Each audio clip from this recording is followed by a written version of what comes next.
Vamos lá, irmãos. Primeira epístola de João, no capítulo 1. Hoje nós meditaremos do versículo 5 ao 10.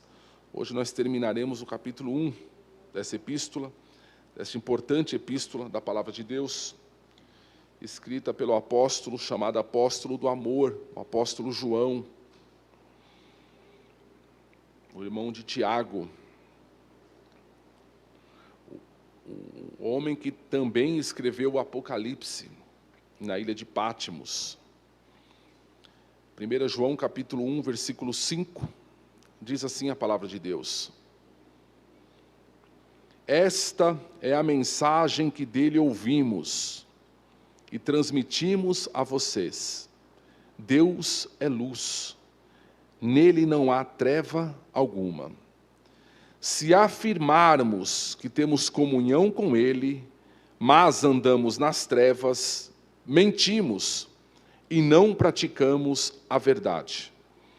Se, porém, andarmos na luz, como ele está na luz, temos comunhão uns com os outros, e o sangue de Jesus, seu Filho, nos purifica de todo o pecado. Se afirmarmos que estamos sem pecado, enganamos a nós mesmos, e a verdade não está em nós.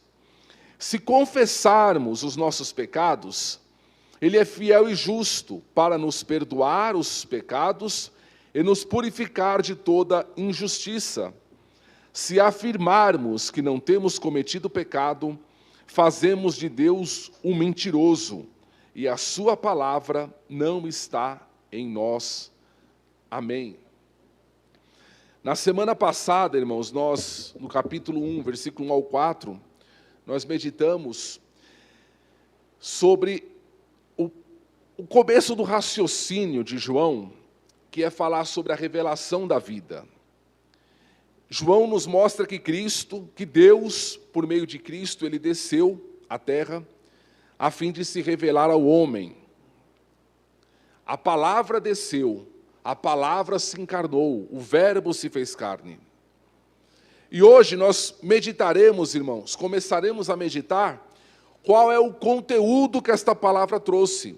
A palavra, o verbo se fez carne, e qual é a mensagem, então, que esta palavra tem para transmitir ao homem.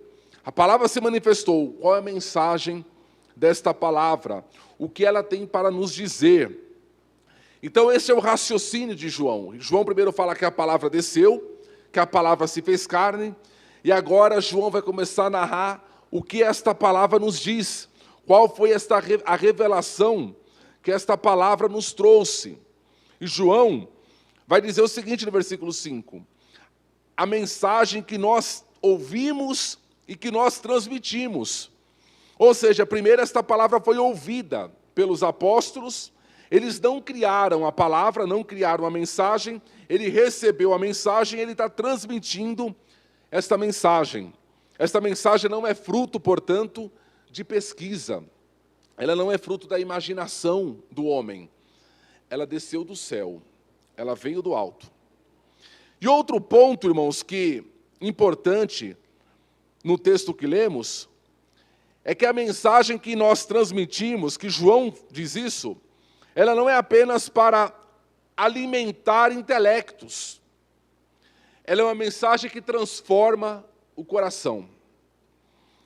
Essa mensagem, ela não conduz os homens a uma nova especulação, como aqueles hereges que estavam ali, atormentando a igreja, diziam. Esta mensagem, ela conduz o homem a uma nova vida. Essa mensagem, ela conduz o homem a Deus. Então essa mensagem, ela veio do alto, ela dá nova vida ao homem, ela leva o homem a Deus, e ela não é criada, irmãos, por mente humana alguma. E o primeiro ponto, irmãos, da mensagem que João traz a respeito do verbo que se encarnou é o seguinte, é dizer que Deus é luz. E por que é importante, irmãos, nós começarmos a pensar sobre isso, sobre esse aspecto de Deus? Porque é o seguinte, há um homem chamado William Barclay, que ele diz o seguinte, que o nosso caráter é forjado, é construído por aquilo que adoramos. Ou seja, a nossa adoração nos define. Se você é uma pessoa que adora o dinheiro, é o dinheiro que vai ditar os valores na tua vida. Se você é uma pessoa que adora a si mesma, é o teu ego quem vai forjar, quem vai definir o teu caráter. Então é importante nós conhecermos o nosso Deus, porque é o nosso Deus quem vai forjar, quem vai transmitir o nosso caráter. O João vai dizer o seguinte: uma vez que Deus é luz, e nós estamos ligados a Ele, o nosso caráter deve então resplandecer essa luz, a luz de Deus. Pelo fato de Deus ser luz, conhecê-lo automaticamente nos libertará das trevas. É impossível alguém dizer que conhece a Deus, que é luz, ao mesmo tempo essa pessoa viver nas trevas. João vai deixar claro, Deus é luz. Por que Deus é luz, irmãos? Porque é da natureza de Deus se revelar. É da natureza de Deus se mostrar. Falamos a semana passada que só conhecemos a Deus porque Deus se revelou, porque Deus desceu. E é propriedade da luz, irmãos, brilhar. Quando João diz, irmãos, que Deus é luz, ele está dizendo o seguinte, que não há em Deus treva, não há em Deus coisa secreta, encoberta, escondida. É prazer de Deus que os homens o conheçam. Lembra lá no Jardim do Éden, como que a serpente, ela tentou o homem, a mulher, dizendo o seguinte, não é bem assim do jeito que Deus disse, tem alguma coisa aí que ele encobriu de vocês, tem alguma coisa secreta, ele não disse tudo para vocês, ou seja, a serpente estava querendo colocar alguma treva em Deus, algo obscuro em Deus. João vai falar, não, Deus é luz, Deus tem prazer em se revelar ao homem, e esta revelação que Deus traz, ela não é apenas para umas pessoas selecionadas, iluminadas, pessoas, iniciadas, como dizem. Não, o propósito de Deus é, por meio de Cristo, se revelar a todos os homens. Deus é luz. Isso implica, irmãos, também dizer que Deus é um ser que possui uma perfeição moral absoluta. Nele não há mácula, não há sombra, não há treva. Em Deus não há malícia, não há maldade. Deus é luz. E por Ele ser luz, nada fica oculto aos seus olhos. A luz de Deus, irmãos, ela penetra e ela dissipa as trevas. Todas as coisas diante de Deus, irmãos, estão claras, estão patentes, são plenamente reveladas. Por Deus ser luz, irmãos, não existe nada que possa se esconder de Deus. É interessante, irmãos, por que a primeira definição que João traz de Deus é nos dizer que Deus é luz? Lá no capítulo 4, verso 16, lá na frente nós vamos ver que João falou que Deus é amor. Deus é amor, está no capítulo 4, verso 16. Mas antes de João dizer que Deus é amor, João diz que Deus é luz. Por quê, irmãos? Por que João define primeiro como luz? Porque, irmãos, Deus não faz nada na vida do homem sem que antes traga o homem para a luz. A primeira obra, irmãos, que Deus faz na vida do ser humano, irmãos, é trazer essa pessoa à luz, é tirar essa pessoa das trevas. Lembra lá na criação, aprendemos isso na escola dominical, desde a classe das crianças, a ordem da criação. Qual foi a primeira ordem que Deus deu na criação? Haja luz. A primeira coisa que Deus faz, irmãos, é tirar o homem das trevas, é trazer o homem para a luz. Esse é o primeiro passo da revelação de Deus. Deus é luz. Os falsos mestres, irmãos, que estavam ameaçando aquelas igrejas, eles diziam o seguinte, que a religião, ela não precisa estar conectada com a vida. A religião é uma coisa, a vida é outra. Eles diziam assim, nós podemos estar conectados com Deus, ao mesmo tempo viver conforme o nosso coração. Deus não tem nada a ver com a minha vida fora da igreja. E João vai expor o seguinte, que esse pensamento ele é enganoso, ele é falso. Primeiramente, no versículo 6, João vai dizer assim, se afirmamos que temos comunhão com Deus, se estamos conectados com Ele, mas andamos em trevas, mentimos. Mentimos para quem? Para o próximo, enganamos, queremos enganar o outro. Irmãos, esse versículo é muito, muito importante. Por quê? Ele nos mostra, irmãos, que uma pessoa, ela pode estar profundamente envolvida com seus pecados e, ao mesmo tempo, ser uma pessoa religiosa. Eu posso ser uma pessoa, irmãos, profundamente envolvida com o mundo, com as coisas da carne, com as coisas dessa vida, e, ao mesmo tempo, praticar a minha religião.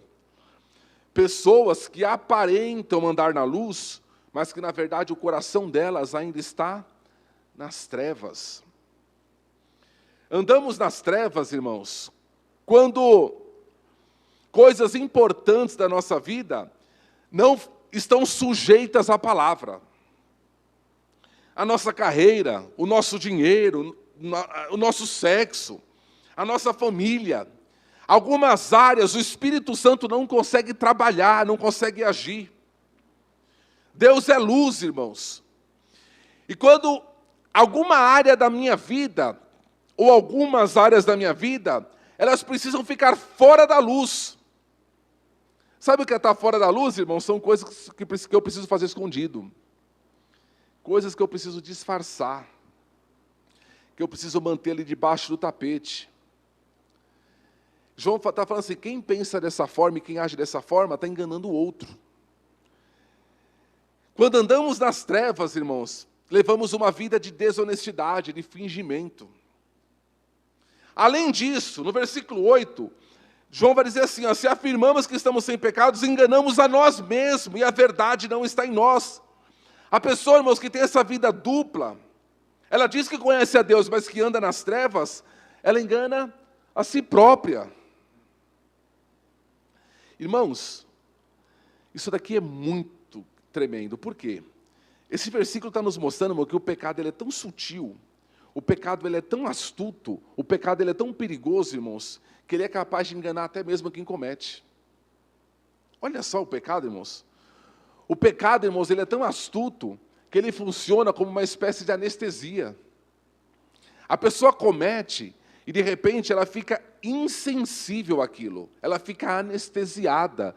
Paulo, falando disso, Paulo fala que é como se fosse uma mente cauterizada, ou cautério, né? já perdeu a sensibilidade. É possível, irmãos, uma pessoa viver em pecado e, mesmo assim, ela ter uma falsa segurança da sua salvação. É o que o versículo está dizendo. A pessoa ter uma falsa segurança da salvação, mas andar em trevas. Ou seja, o pecado tem o poder, irmãos, de gerar em nós uma falsa segurança. Ele se esconde, sabe, em áreas sensíveis da vida, em esconderijos do nosso coração, e fica lá, agindo, trabalhando, irmãos. Sabe quando o pecado ganha poder, irmãos, para a gente andar nas trevas, enganando a nós mesmos? É quando a gente transfere a responsabilidade do nosso pecado. A pessoa anda é uma palavra dura, né, irmãos? Mas é necessária a palavra de Deus, é para nos colocar na luz. É quando a pessoa peca, irmãos, ela atribui o seu pecado a outro. O problema é da família, é do meu vizinho, o problema é do meu esposo, é do meu filho, o problema é do governo, esse governo miserável, o problema é da igreja, o problema é da serpente, o problema é da mulher que tu me deste. Está sempre transferindo a responsabilidade do pecado. Quando a gente faz isso, irmãos, de transferir a responsabilidade, irmãos, a gente engana a nós mesmos. E pior do que isso, irmãos, a pessoa já pensa que engana o outro, ela está enganando a si própria, e o versículo 10 fala assim, se afirmarmos que não temos cometido pecado, fazemos de Deus mentiroso, e a sua palavra não está em nós. A gente tenta enganar Deus. Aí é o pior, irmãos, é o pior sentimento. É achar, irmãos, que Deus é um ser limitado, que Deus é um ser que não nos conhece. Quando agimos assim, irmãos, estamos desconfiando do fato de Deus ser luz. Achamos que a luz de Deus, irmãos, está limitada a essas 4 paredes, ao espaço da igreja, ou que a luz de Deus, irmãos, está limitada a outra pessoa. Eu vou fazer tal coisa, mas eu não posso encontrar o pastor Daniel na rua se eu estiver fazendo isso. Está tentando enganar Deus. Tem pessoas, irmãos, tentando enganar Deus hoje? João está dizendo aqui que ao negar os pecados, irmãos, os nossos pecados, essas pessoas estão fazendo de Deus um mentiroso. Essas pessoas estão dizendo, irmãos, que o sacrifício de Jesus foi desnecessário. A pessoa está tão em trevas, irmãos, que ela tenta enganar Deus e ela não consegue, irmãos, enxergar a sua própria condição. Irmãos, no escuro tudo é igual. No escuro tudo é indiferente. Existe alguém bonita no escuro, irmão? No escuro tudo é igual. Tudo é normal. No escuro as pessoas perdem a noção, irmãos. Por isso que eu falo que quando Deus vai trabalhar na vida da pessoa, a primeira coisa que Deus faz é acender a luz. Porque quando Deus acende a luz, irmãos, a gente enxerga a nossa condição. Deus nos coloca no espelho. Irmãos, não adianta, irmãos, nós estarmos na frente do espelho, no escuro. Tenta se arrumar na frente do espelho, de madrugada, com tudo escuro. Você vai perder a noção da tua condição. Andar na luz, irmãos, é um cuidado constante. É diário.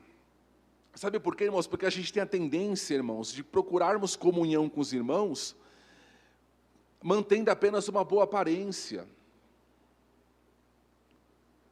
Eu preciso que as pessoas me achem espiritual. Isso é um engano. A verdadeira comunhão, irmãos, é obra do Espírito, e é para aqueles que andam na luz. Não é para aqueles, irmãos, que andam nas trevas, mas que são habilidosos. Tem gente habilidosa, irmãos, em esconder pecado. Tem gente habilidosa em mostrar uma boa aparência. Tem gente, irmãos, habilidosa nisso. Não é comunhão nesse sentido, é comunhão com quem verdadeiramente anda na luz, irmãos. E quando eu estou na luz, irmãos, eu tenho coragem de me expor. Quando eu estou na luz, eu exponho a minha fraqueza, eu mostro quem eu sou. Isso produz confiança. E essa confiança, irmão, gera comunhão. E ainda, a palavra está dizendo o seguinte, que existe uma promessa gloriosa, irmãos, para aqueles que andam na luz. Qual que é? O perdão dos pecados. Veja, irmãos, o perdão dos pecados é para aqueles que andam na luz. Quando nós andamos na luz, isso não quer dizer que nós somos perfeitos. Não. O fato de eu andar na luz não significa que eu sou perfeito, significa que eu sou perdoado, que eu sou justificado. Isso é tudo, isso muda tudo. Eu posso ser fraco, mas eu ando na luz. Eu posso ser cheio de falha, mas eu ando na luz. O meu pecado está ali, diante de Deus. Isso muda tudo, irmãos. Uma coisa, irmãos, é eu ter meu pecado e procurar as trevas. Eu procurar me esconder com o meu pecado e mantendo uma aparência de quem anda na luz. Outra coisa é estar na luz e mostrar quem eu sou. E aí no versículo 9 vai dizer assim, que o sangue de Jesus nos purifica. O verbo está no presente.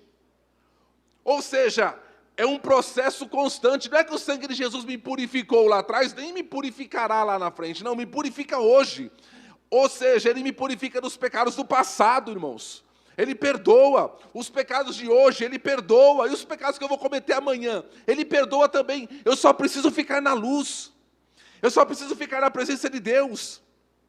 Olha a comparação que João faz. Versículo 10. Se afirmarmos que não temos pecado, fazemos de Deus um mentiroso. Versículo 9, mas se confessarmos os nossos pecados, Ele é fiel e justo. Olha a diferença, irmãos. Deus não quer perfeição, Deus quer que a gente ande na luz. É diferente uma coisa da outra. Irmãos, eu vou dizer uma coisa para os irmãos. Guarde isso no seu coração. Nenhuma terapia que o homem possa fazer, irmãos, é capaz de nos limpar tão profundamente quanto isso. Confessar a Deus. Se confessarmos os nossos pecados, Ele é fiel e justo. Nenhuma, irmãos, obra de caridade que eu possa fazer, eu posso entregar a cesta básica de dia e de noite, eu posso doar, Paulo disse isso em Coríntios 13, eu posso doar tudo que tenho, tudo que... Irmãos, se eu não andar na luz, nada disso, irmãos, é capaz de me dar paz, de me justificar. As minhas boas obras, irmãos, não podem me colocar na luz. O meu esforço, terapias, não pode me colocar na luz. A única coisa que pode me colocar na luz é eu estar diante de Deus e confessar quem eu sou. Que terapia maravilhosa, irmãos. É você pegar aquele pecado que está lá guardado, escondido, e falar, quer saber de uma coisa? Eu cansei. Senhor, está aqui, ó, eu e o meu pecado. Que grudou em mim, Senhor, não quer desgrudar de jeito nenhum. Quando a gente está nas trevas, irmãos, todo o esforço que a gente faz, irmãos, é para esconder o pecado. Mas quando a gente está na luz, irmãos, a gente só tem duas coisas a fazer. Ou mostrar quem somos, ou sair da luz. Não é verdade? Ou mostrar o estado que estamos miserável, ou eu vou sair da luz e continuar me escondendo. O problema é que nós somos fracos demais para confessarmos, por quê? Porque nós somos bons demais para nos justificarmos. Sabe o que é confessar, irmãos? É concordar com Deus sobre a nossa condição. Deus, pela sua palavra, Ele dá o diagnóstico. A tua situação é essa. E a gente... Nada é mais libertador, irmãos, do que concordarmos com Deus sobre a nossa condição. Deus diz assim para nós, você é um pecador. O publicano falou assim, eu concordo, Senhor. Tem misericórdia de mim, pobre pecador. O fariseu não concordou. Eu não sou igual a esse. Um voltou justificado, o outro não. Irmãos, isso é luz, irmãos, isso é a palavra de Deus. Isso é libertador, irmãos, é libertador. Eu preciso estar diante de Deus e me confessar. E às vezes, irmãos, não é aquela confissão genérica, sabe? Senhor, eu sou um pecador. É aquela confissão... Tem um teólogo que fala assim, às vezes a gente tem que dar nome para os nossos pecados. É confessar pelo nome. Falar, Senhor, eu tenho sentido inveja. Senhor, eu tenho sentido orgulho. Senhor, eu não consigo me libertar da mágoa. Eu estou magoado com aquela pessoa e não consigo. Senhor, eu não consigo me libertar da pornografia. Eu acesso sites pornográficos. Eu não consigo. Às vezes a gente tem que confessar dando nome, irmãos. E aí Deus vai trabalhar. Senhor, eu não consigo me libertar de tal coisa. E aí Deus trabalha. Eu estou na luz. Sabe, irmãos, veja só. A confissão, ela tem o poder de tirar o peso do pecado. Ela tira o poder do pecado. Quando eu me chego diante de Deus, irmãos, e confesso, o inimigo vai me acusar do quê? Quando o inimigo vier me acusar minha consciência, eu já vou ter dito, não, eu já confessei antes. Eu já coloquei diante do Senhor. A confissão tem poder de tirar, irmãos, essa opressão, esse peso que o pecado coloca. Confessar, irmãos, é sermos honestos conosco mesmo, honestos com Deus. O acobertamento, irmãos, ele coloca um jugo, ele gera em nós, irmãos, uma consciência escravizada, uma consciência pesada, uma consciência, irmãos, sufocada. Abra comigo a Bíblia, irmãos, é um estudo da palavra hoje, daqui a pouco já acabaremos, mas no Salmo 32, verso 2 a 5, verso 3 a 5. Se você tem no teu coração um pecado que precisa ser confessado, irmãos, essa palavra é para você.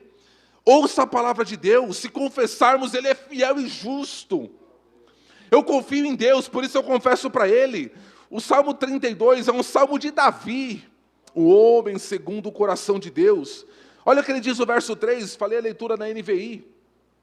Enquanto eu mantinha escondidos os meus pecados, o meu corpo definhava de tanto gemer, a minha estrutura, pois de dia e de noite a tua mão pesava sobre mim, minhas forças foram se esgotando, como em tempo de seca. Versículo 5 muda tudo. Então reconheci diante de ti, diante de Deus, o meu pecado, e não encobri as minhas culpas. Eu disse, confessarei as minhas transgressões ao Senhor, e tu perdoaste a culpa do meu pecado. Que terapia pode fazer isso, irmãos? Que terapia? Em quem, irmãos, nós podemos chegar e confessar as nossas fraquezas e sair desse jeito, irmãos? Davi fez, e Davi sentiu, irmãos, é como se uma mão entrasse no coração de Davi e tirasse todo o peso que estava sobre ele. Volto a dizer, Deus não pede de nós perfeição. Deus conhece a nossa estrutura. Deus pede de nós honestidade, verdade, sinceridade. Algumas vezes, irmãos, a confissão, semana que vem a gente vai estudar Jesus como nosso advogado, e a gente vai ver o que o advogado faz quando nós confessamos. Mas a confissão, irmãos, algumas vezes ela requer reparação. Às vezes eu não preciso só confessar, eu preciso reparar o dano que eu causei. Às vezes eu vou confessar e eu preciso ser humilde para aceitar a disciplina da igreja. Mas tudo isso é libertador, irmãos, tudo isso é andar na luz. Veja só, o versículo 9 fala de duas coisas que acontecem quando nós confessamos. A primeira delas, Ele perdoa os nossos pecados. E a palavra aí, irmãos, no grego, a ideia é de você quitar uma dívida. De você quitar uma dívida. Deve ser bom, né, irmãos, alguém quitar uma dívida por nós, não é verdade?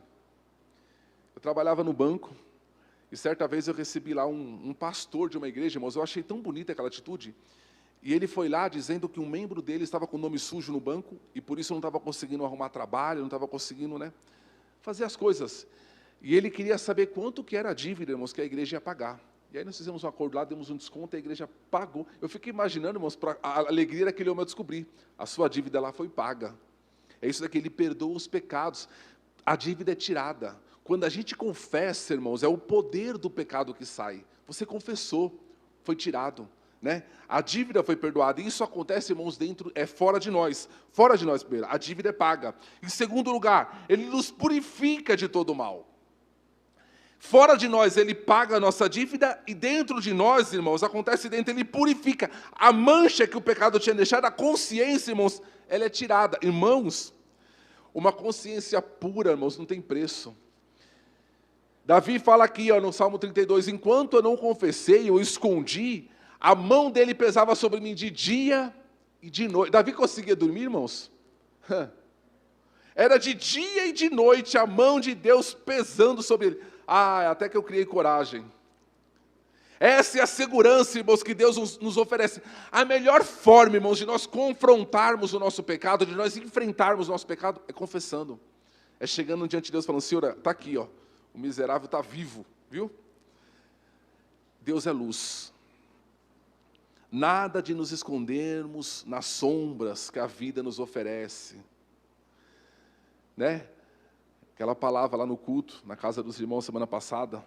Adão, onde tu estás? Adão estava escondido debaixo de uma árvore, estava na sombra da vida. A gente às vezes arruma uma sombra, irmãos, para se esconder da luz de Deus. Achando que a gente vai ter segurança na sombra. Pelo contrário, você vai ter medo na sombra. A segurança nossa está em andarmos na luz. Na luz, teremos comunhão com Ele. E teremos comunhão uns com os outros. O que eu faço em casa, o que eu faço na igreja, o que eu faço na escola, o que eu faço na rua, o que eu faço na empresa, tudo isso eu faço na luz. Eu não preciso esconder, não precisa estar na sombra, não precisa estar camuflado, não precisa estar disfarçado. Vivamos na luz.